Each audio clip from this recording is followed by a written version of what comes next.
Okay, Bruchim Abayim, welcome everyone, Shalom Aleichem. I have excellent news, Be'ezus Hashem. Later today, it will be available for pre-order, the upcoming Sefer, Tzipisa Liyeshua of the Chafetz Chaim, and hopefully it will be published in the coming days. You could order it later today on artscroll.com. Sefer Tzipisa Liyeshua, just in time for the 3 weeks Haba Aleinu L'Tova. Also, you could get your Sefer, The Darkness and the Dawn, about the Bein HaMetzarim and the Churban Beis HaMikdash and the Holocaust, also available at artscroll.com or better Sfarim stores near you. Our annual campaign from Machon Maggid Harakiah is going to be launched in the beginning of the 9 days. If anybody would consider being mishtatef and being mechazek our Beis Medrash, you can make a team page. You could go to charity.com/mmh25. We have an amazing topic today. We're going to try to discover, uncover, reveal the identity of one of the main characters of this week's Parsha. And actually we have to study why this person is deserving of having an entire Parsha named after him. And namely, we're talking about Balak. You know, it's interesting. We have 53 Parshios, and we have 5 Parshios that are named after individuals. You have Parshas Noach, you have Parshas Yisroi, you have Parshas Kairach. Who else do you have? You have Parshas Balak, and so you have Noach, you have Yisroi, you have Kairach, you have Balak, and Pinchas. Very good. You have 5 people. Now, if you think about why these people were zoicha to have names after them, Noach, of course, he's a tzaddik. You know, in my time, not every Jew was a tzaddik. Only Noach was a tzaddik. Now already, every Jew's a tzaddik. But Noach's a tzaddik, I understand. He has a parsha named after him. Kairach is a lamdan. He has good shailas about tcheles, about mezuzah. Okay, he could have a parsha about him. Yisroi actually added a parsha to the Torah. I mean, we didn't add parshas to the Torah. If he's so smart, he could add a parsha to the Torah. I understand why there's a parsha about him. Pinchas saves the day. He takes out revenge for HaKadosh Baruch Hu. He saves the Jewish people. He has a parsha named after him. But Balak, is he even Jewish? Balak is not even Jewish. Balak is a guy. He comes from Moav, right? Or something like that we'll have to discover.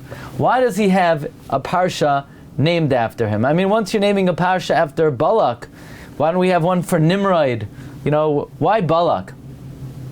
So anyway, there's a Sefer Divrei Meir, and from Chidushim from Rabbi Meir of Parmishlan, and a certain Rav, who is not a big lamdan, once presented the following question. The question was,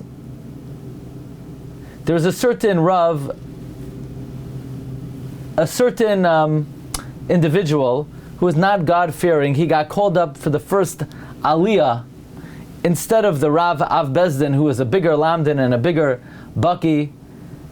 And he said, you know what, I want to ask you a little question. He said, here it is, Balak, he's not a Jew, he's a guy. And he probably is from Moav. So then, why is he zoicha to have a whole parsha named after him? So the Rav didn't know what to answer. And he said, let me give you the following answer. He said, we once went to Rabbi Meir Parmishlan, and all of a sudden, you know, we were walking in the forest. You know, back in the days, they were always walking in the forest. Nowadays, we don't even have forests. But back in the day, there were a lot of forests, and they were always walking there. And whenever they would walk in the forest, it always rained. And whenever it rained, it poured. Not like today, where it just pours once in a while in Texas. No, back in the day, it was always pouring. And they didn't know what to do. It rained so hard and strong, and all of a sudden they entered a hut and they found a guy, and the guy said, "What could I do for you? Stay here, linu pai halayla, I'll give you to eat, I'll give you to drink, I'll give you house and lodging." And they told the Rav about this hospitality of the guy, and the Rav said, "No, this is not an erlich guy, it's an oim erlich guy." An oim erlich guy? Why? He's not an erlich guy. Why is he not an erlich guy? What's not erlich about the guy? So, what's not erlich about the guy? What's not erlich about the guy is, don't you know Rashi in Parshas Vayishlach? Rashi in Vayishlach says, "Halacha hi biyadua she'esav soine leYaakov." It's a halacha that Esav is the enemy to Yaakov. So that means it's a halacha for the goyim to be soine es Yaakov. So this guy who provided the hospitality and gave you food and saved you, it's not an erlich guy, because an erlich guy would be mekayim the halacha Esav soine leYaakov. So this guy is not an erlich guy. Now we can understand what the pshat and why this week's parsha is named after Balak. Finally, we have an erlich guy who comes along and he's makriv karbanos to be ma'abid klal Yisrael. He's an erlich guy. He's being mekayim the halacha Esav soine leYaakov. Okay? Probably this was said what we call derech tzachos, of why Balak was zoicha to have the parsha named after him. Why the Balak was zoicha to have the parsha. In fact, in the Sefer Berchas Avram of Avram Shapira, he brings their 5 parshios named after people: Noach, Yisroi, Korach, Balak, and Pinchas. Noach, we understand he's an Ish Tzaddik. Yisroi, he added a parsha. Korach was a Gadol b'Torah. Ultimately, he will have a degree of rectification. Tzaddik Hatamar Yifrach. Pinchas, he saved Klal Yisrael. But Balak, why was Balak zoicha to have a parsha named after him? So he suggests, this Rav Avram Shapiro suggests, that if Chazal say in Soita, in the merit of the 42 karbanos that Balak Melech Mayav brought, he was zoicha that Ruth came out of him, and that Shloimeh came out of him, about who it says, Elef Oilois Yale Shloimeh. Well, friends, if in the merit of the Zuchus of Balak's karbanos, he was zoicha that Ruth should come out of him, and that David should come out of him, and that he should be the progenitor of Mashiach. If he was zoicha to be the progenitor of Mashiach, certainly he should have the requisite zechus that he could have a parsha named after him. By the way, it's interesting, there's a Sefer Zachar LaAvram on Orach Chaim Ois Samach. He says that one year, in the year 1593 or 1563, the enemy entered the city on Parshas Korach, and we didn't have a chance on that Shabbos to go to shul. And after Hashem saved us, the next week we led Parshas Korach, Chukas, and Balak. We wrote these 3 parshas together. It's interesting, there's a common denominator between these 3 parshas: Korach, Chukas, and Balak. And that is, they all have the letter Kuf in it. Korach starts with a Kuf. Chukas has a Kuf in the middle. Balak has a Kuf in the end. So, in the Sefer Lachazois B'noyam Hashem, he brings from the Maral that the letter Kuf symbolizes Kedusha, and by Korach it starts with a Kuf because Korach started off with Kedusha. He started off holy, but then it was downhill from there. So that's why he's called Korach, begins with a Kuf. Chukas has a Kuf in the middle, because Chukas talks about the Tahara. So think about it. Here's the order. A person became Tameh, he gets Tahar, but the guy who was Matar him becomes Tameh. So there's a Kuf in the middle. the Tumah is in the beginning and the end, there's a kuf in the middle. But Balak started off as a bad guy, but ultimately the end was good because Ruth HaMoyaviyah came out of Balak, so Balak ends in a kuf. So I'll tell you the truth. When I saw this Dvar Torah quoted from the Maharal, I was extremely incredulous because this doesn't sound like something the Maharal would say. So I looked through all the Sfarim of the Maharal, and I did not find in any of the writings of the Maharal that the Maharal actually says this. However, more likely this comes from a great master of Remez, Rav Avram Simcha Horowitz of Barnav. He once asked his uncle, Rav Moishela Meirazadov, he says we have 3 parshas, one after another, that all have a kuf. Korach starts with a kuf. Chukas has a kuf in the middle. Balak has a kuf in the end. Why is that? And the Rav of Razadov answered, kuf is Kedusha, Korach was holy in the beginning, and in Chukas there's purity in the middle, and in Balak there's Kedusha in the end. Likewise, it's in the Sefer Nitzutze HaTorah, he brings this question that Rav Avram Simcha Barnav asked the great Rav of Razadov, and this is what he answered. By the way, the Ben La'ashri of Rabbi Yitzchak HaKohen Huberman, that we're working to put out a likud of all of his chidushim. By the way, he wrote in his sefer that anyone who says over Divrei Torah in his name, he will pray for you and bail you out in this world and the next world. He quotes Rabbi Meir of Parmishlan. Why is this parsha named after a guy? And the answer is because this guy is an erlich guy, like that humorous comment went, because he's makayim the inyan of halacha biyadua she'esai soinai leYaakov. But the Ben La'ashri says that there's a depth to it. The word bay, the letter bays, is the first letter of the Torah.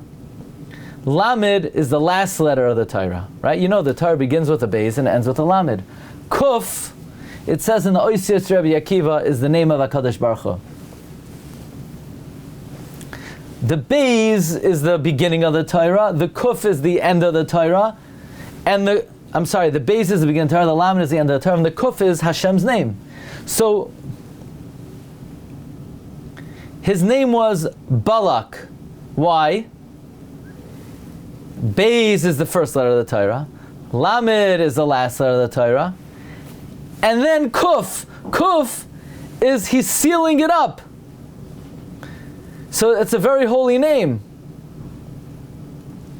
It's a very holy name. It's the name of HaKadosh Baruch Hu. Beis is the first letter of the Torah, Lamed is the last letter, and a Kuf, according to Oisios Rabbi Akiva, is Shmai Shal HaKadosh Baruch Hu. If you begin the Torah and you end the Torah, Hashem seals you. So to speak, Hashem gives his signet ring.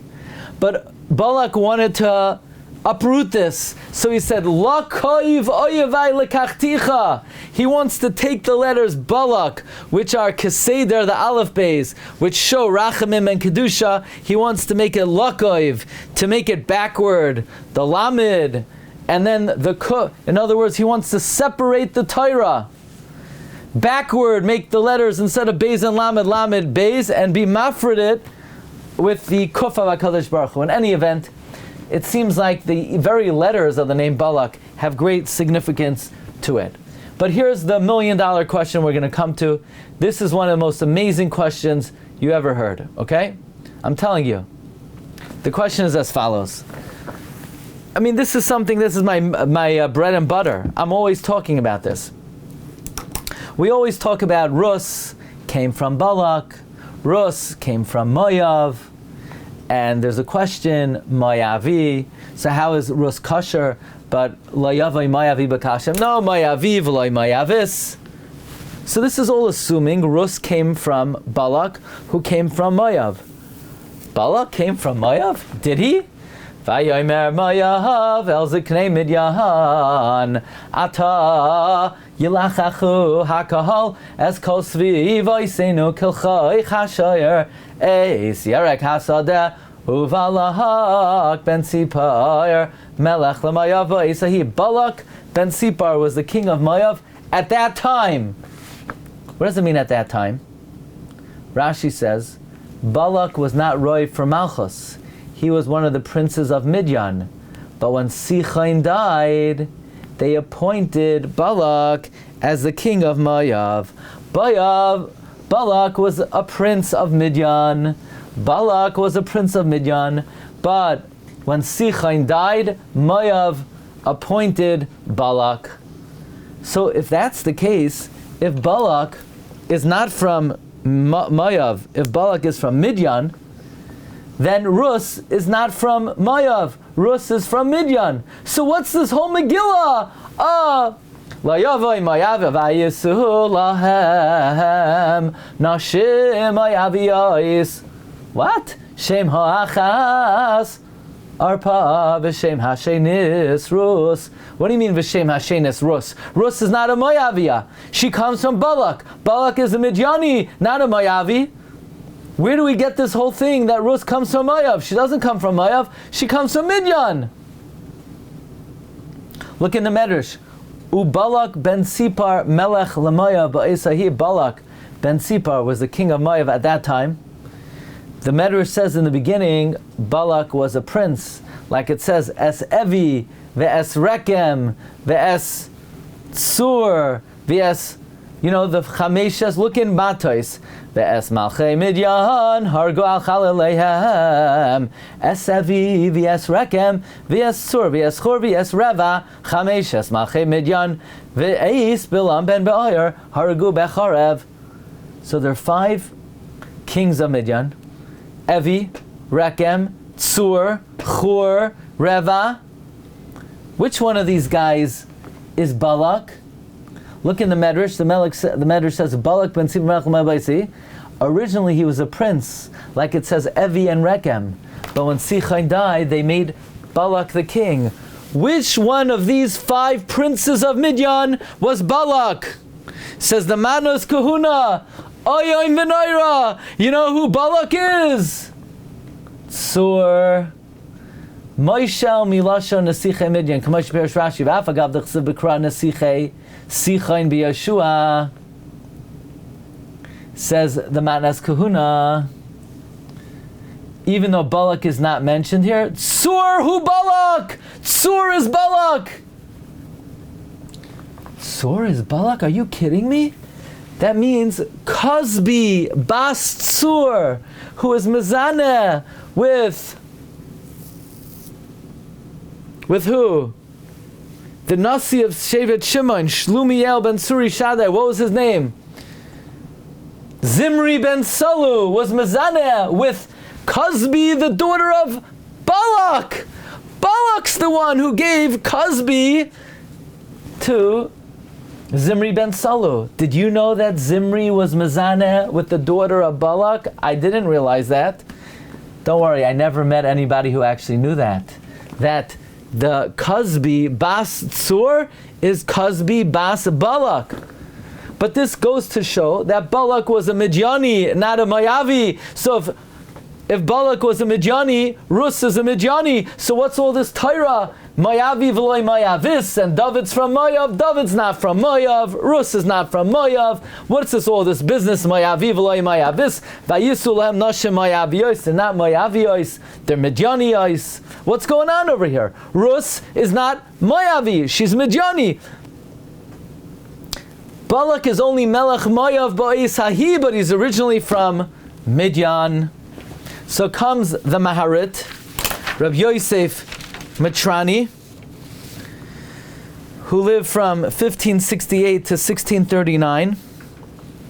The Alshich saw a great light in his house when he was born. The Ramak named him Yosef before his birth. The Maharit asks, Tema, we say in Parak Eglah Rufa that Rus was the daughter of Eglain, the son of Balak. We also say in the merit of the 42 karbanos that Balak brought, he was Zoicha, that Rus came from her. But wait a second, Balak was Menasiche Midian. So what's the Gemara talking about in Yevamis? That David HaMelech, Doeg asked, why? David is not Roi Lavai B'Kahal because he comes from Rus. But if you follow the male, even, so you'll say, okay, maybe Balak was married to Moavis. Maybe, okay, I got it. Balak is from Midian. Maybe he married, because of the Shidduch crisis in Midian, he married a Moabite girl. No! It doesn't matter. By Goyim, you follow the father. It's not going to help to say that Balak married a Moabite woman. Even if he did, the children would be Midiani. Frek the Marit, the question of the century. We know in the Merit that Balak brought 42 karbanos. He was zocheh to have Rus, from who David HaMelech came out. So then what's the question? Why is David Roy Lavai B'Kal? David comes from Balak. Balak is not from Moav, he's from Midian. Isn't that a great question? Aren't you happy you woke up this morning? Aren't you happy? Imagine if you wouldn't have woke up this morning. Then you wouldn't know this question. No, and it's a good thing you waited to listen to the Shiur. This is the greatest question ever. Or at least the greatest question you hear in the next 1 minute, or in the last minute. The Marid asks, why would we ever have to navigate the issue of David coming from Moav? He doesn't. The Marid gives 3 answers. The Marid says, at what point in time did they make a decree that you're now to marry someone from Moav? When Moav didn't let us through their land. At what point in history did they not let us through their land? Now, at this point in time, Balak is a Moabite. I understand ethnically, originally he's from Midian. But at this point of time, he's the king of Moav.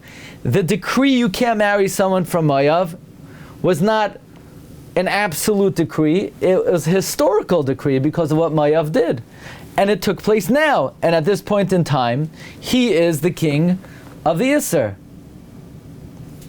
Especially, says Marit, what's the reason why we made the decree? Because we were thirsty. That they al devara shaloi kidmu eschem balechem uvamayim. They didn't give us the courtesy of serving us bread and water. Well, who's most responsible for not serving us bread and water? The leader, the king. So, if anything, I understand Balak is Midianite, but still, he has the fault. The same fault that we didn't allow someone to marry someone from Moav because they didn't feed us and give us to drink. Well, Balak is most responsible for that. So therefore, Balak is included, him and his progeny are included in this Gezerah. Furthermore, the other infraction that we're now to marry someone from Moav is because they hired Bilam.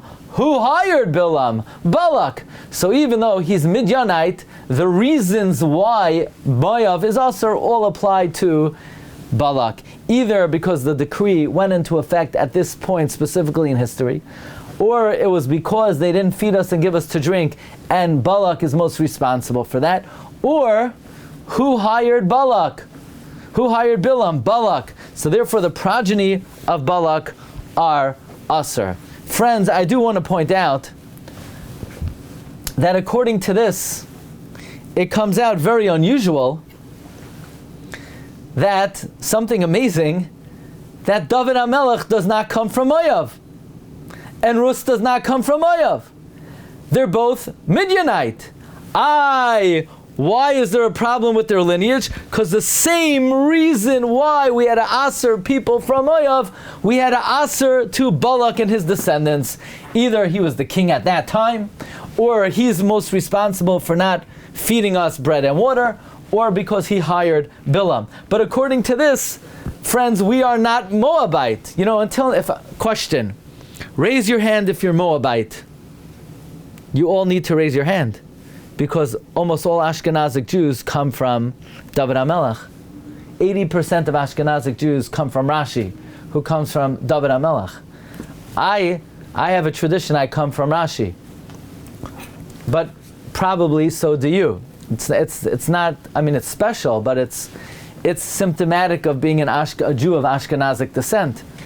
Not Kohanim and Levim. Not Kohanim and Levim. Look, not everybody could come from David HaMelech. What could I tell you, Maybe 20%. Maybe that's why 80% of Ashkenazim come from the other 20%, they come from Aaron HaKohen and Moshe Rabbeinu. But what I want to point out is that according to these three answers of the Maharit, it comes out David doesn't really come from Moav. Isn't that amazing? He really comes from Midian, because Balak came from Midian. Now, the Maharit wrote a sefer on Chumash called Tzafnas Paneach, not to be confused with the Tzafnas Paneach. Last week we did the rugged shavar in the Tzafnas Paneach, but the original title, Tzafnas Paneach, was written by the Maharit, and he asked this very question. He said, since Balak was Menasiche Midian, why do we need this special halacha to mater David, Mayavi v'loi Mayavis? David didn't come from Mayav.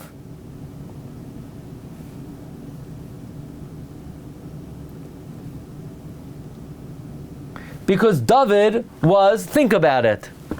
You'll say, well, maybe Balak married a Moabite woman. As we pointed out, it doesn't matter. By the nations of the world, we go after the father. Furthermore, we say in Masechta Yevamos and in Masechta Saita, Ruth was the daughter of the son of the king of Moab. So that means Ruth came from Balak. If Ruth came from Balak, in other words, maybe you'll say, I don't know, maybe Ruth's father was Moabite. No. Her father was Eglain, the descendant of Balak. The only Moabite lineage was coming from Balak, and Balak was Midianite. And even if you're going to say that Balak married a Moabite woman, it doesn't matter. So listen to this. It says at Tzafnas Paneach, I found a Piskei Tosfos in Masechta Saita on the Gemara that in the merit that a person should be oisek in Torah or mitzvahs, even shaloi lishma, shamitoch shaloi lishma ba lishma, because in the reward of the 42 karbanos that Balak Melech Moav brought, he was zoicha that should come from him Rus, that Shloimoi came, as it says, Elef Oilois Yale Shloimoi. Comes the Piskei Tosfos. And Tosfos seems to answer our question. Says Tosfos, Balak was a prince of Midian, but Balak's daughter married a guy from Moab. Balak's son-in-law was a Moabite. It's always convenient. People say, I can't learn, but at least my son-in-law is a Talmid Chacham. Or, I'm not handy, but at least my son-in-law is handy. Or, I don't know how to do points to get tickets, but my son-in-law knows how to do it. There's also a famous statement, I'm not a Moabite, but at least my son-in-law is a Moabite. That's a very famous statement that people go around saying. Says the Piskei Tosfos, when the Gemara says that Rus, in the merit of Balak, bringing karbanos, he was zoicha to have Rus, and because of that we always say Rus is a Moabite. No, Balak was not a Moabite, but he made sure to take an Eidim that was a Moabite. Who was he? We don't know. It says that Rus was the daughter of the Eglain Melech Moav. It says Rus Bitoi Shel Eglain Benoi Shel Balak. Eglain was the son of Balak. No, what it means is Rus was the bas bitoi of Eglain. Eglain came from Balak, but Eglain's daughter married a Moabite. In other words, Balak had a son-in-law in his lineage. It wasn't his direct son-in-law, but his children, their daughter married a Moabite from who Rus came out of. So this explains how Rus, indeed, this comes out how Rus indeed came from Balak. Balak was a Midianite. Rus was a Moabite. Rus was a Moabite. The problem is, but that's not what the Gemara says. The Gemara says Bas Benoi, not Bas Bitoi. It doesn't fit into the Gemara that Tzafnas Paneach says. It was Bas Benoi. It's a question. Devadei kasha adavar the kamar bas benoi shel eglain melech Moav. So how do we explain that?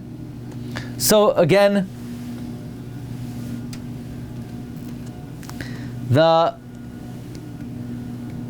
Tzafnas Paneach gives his three answers, namely the Isser came in that time, Al Devar Asher Lo Kidmu Eschem, and at that time, even though Balak was not ethnically Moabite, but he was the king of Moab, so it applied to him, or because he was the one Al Devar Asher Lo Kidmu Eschem Balechem Uvamayim, or because he hired Bilam,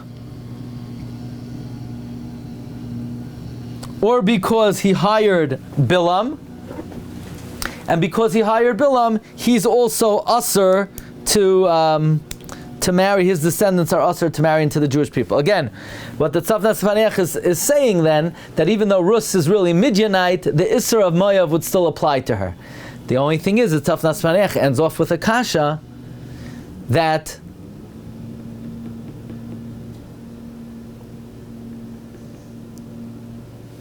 we say in the merit of one night that the younger daughter of Light advanced the older daughter of Light. She was Zoicha to produce four kings.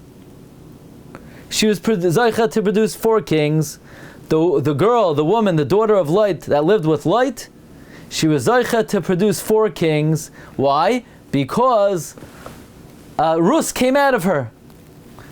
Asks the Tzafnas Paneach, what are you talking about? Ruth never came out of the daughters of Light. Ruth is a descendant of Balak. Balak is Midianite, not Moabite. Why was Ruth Asur Lave B'Kahal? Maybe because Al Devar Shaloi Kidmu Eschem applied to Balak, because Asher Sachar Alecha Bilam Ben Ba'ar applied to Balak, because Balak was the king at that time. But as the Tzafnas Paneach, the problem is the Gemara tells us that Ruth came from the daughter of Light. But according to the way I'm learning, she didn't come from the daughter of Light. By the way, unless you say that, to answer this question, we'll say like the Piskei Tosfos, that one of the son-in-laws in Balak's family,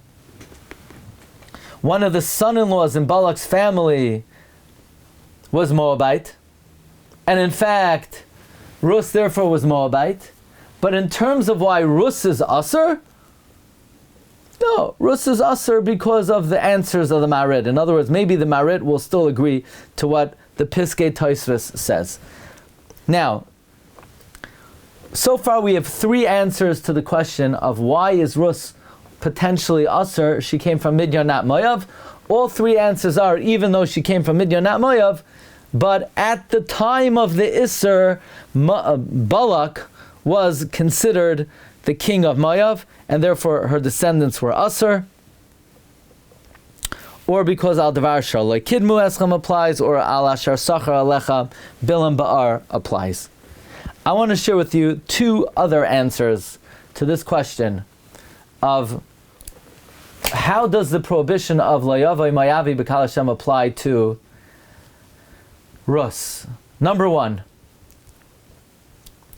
the Ben La'ashri, who we cited before, says if you look in the Gemara in Nazir, in the merit of the 42 karbanos that Balak brought, he was Zoicha, that Rus should come from him.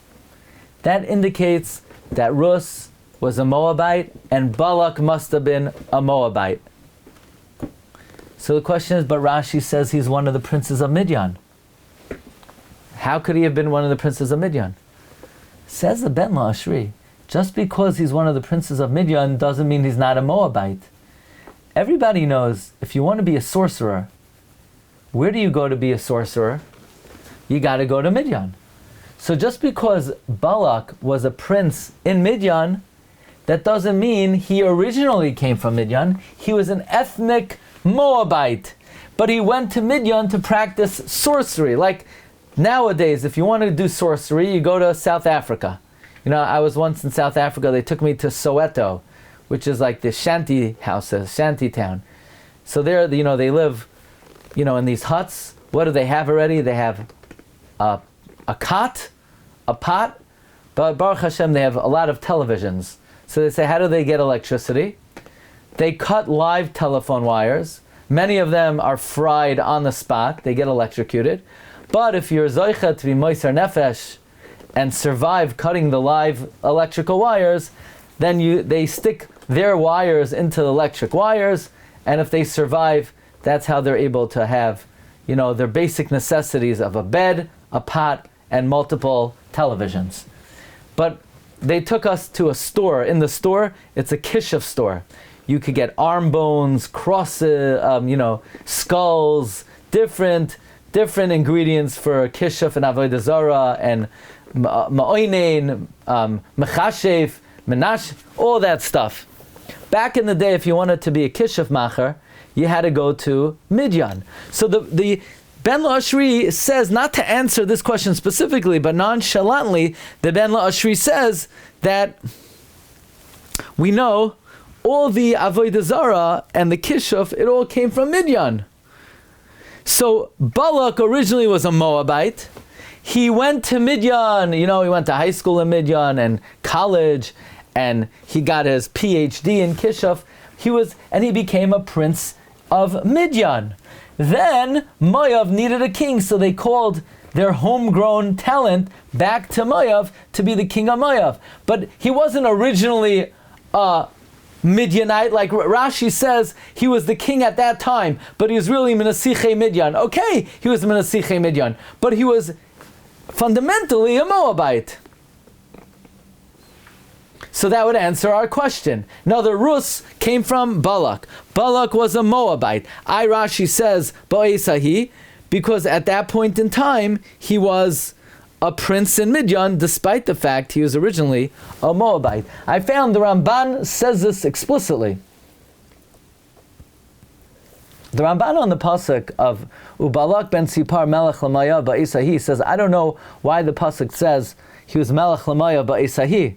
It should say Vayar Balak ben Sipar Melech Moav. Like, why doesn't it introduce him originally as the king of Moav?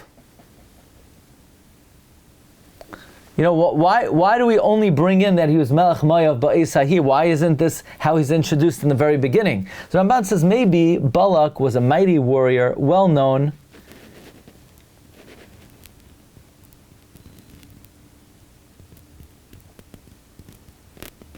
And it's saying that even though the Moav had a very powerful king, they were afraid of Klal Yisrael.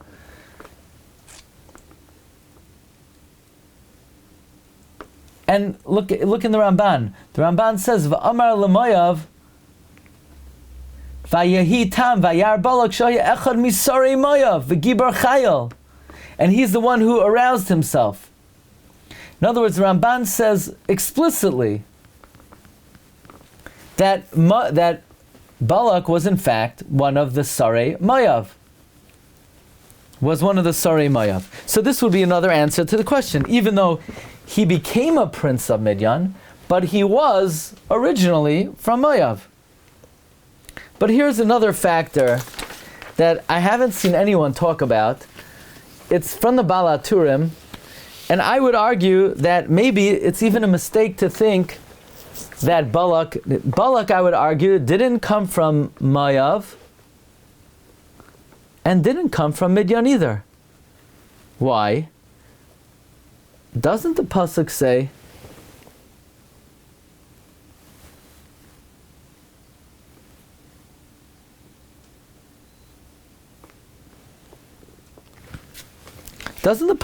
as follows?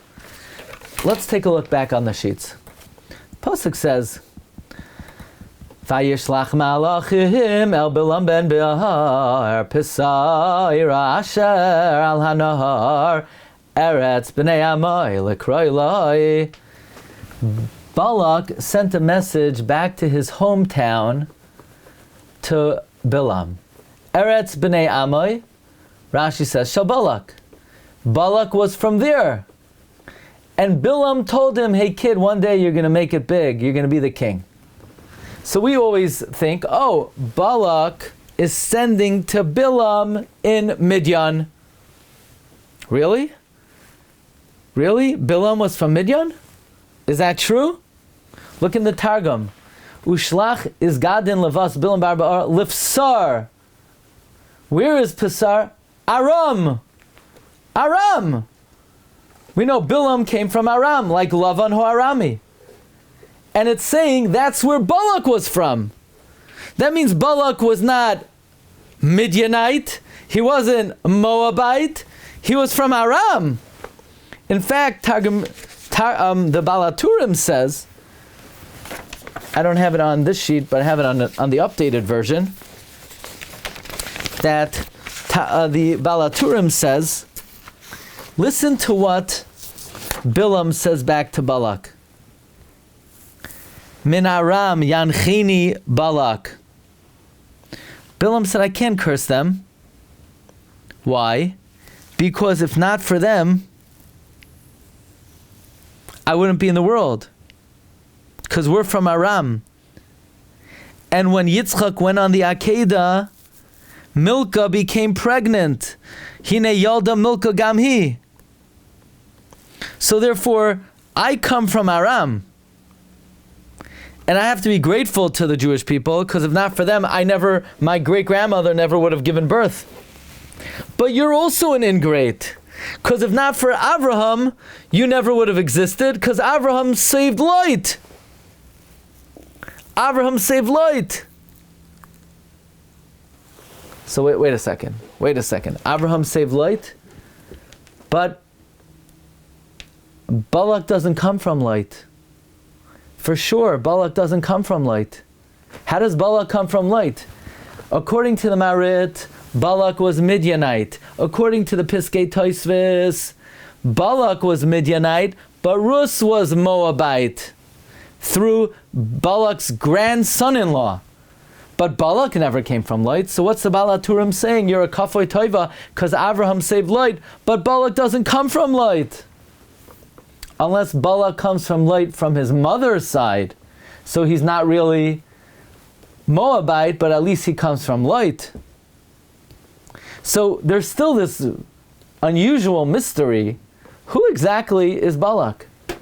We always thought he comes from Mayav, which according to the Ben Lashri comes out the best. He is from Mayav. He happened to take a job in Midian and then he got called back. But according to the Marit, he's not Moabite at all. He's completely Midianite. And where does the Moabite come into Ruth's descendants? It doesn't really, but she still could have been Aser. Unless you say like Piskei Tosfos that there was a son-in-law down the line that was Moabite. So the lineage, this all adds to the mystery of the lineage of David HaMelech. We know David HaMelech's own lineage was quite mysterious, but now we're seeing even his being descended from Balak is so shrouded in mystery because we can't figure out the origins of Balak himself. So that's why I call the Shiur, Balak, will you please tell us where you come from? So I don't know when Mashiach comes, I don't know if Balak is going to get up and tell us where he comes from, but maybe we could ask Eliyahu Hanavi, or we'll ask David HaMelech himself to tell us about the origins of Balak ben Sipar Melech Lamayav Ba'esahi. Have a good day, everyone. Bracha v'hatzlacha. Shkayach. Recording stopped.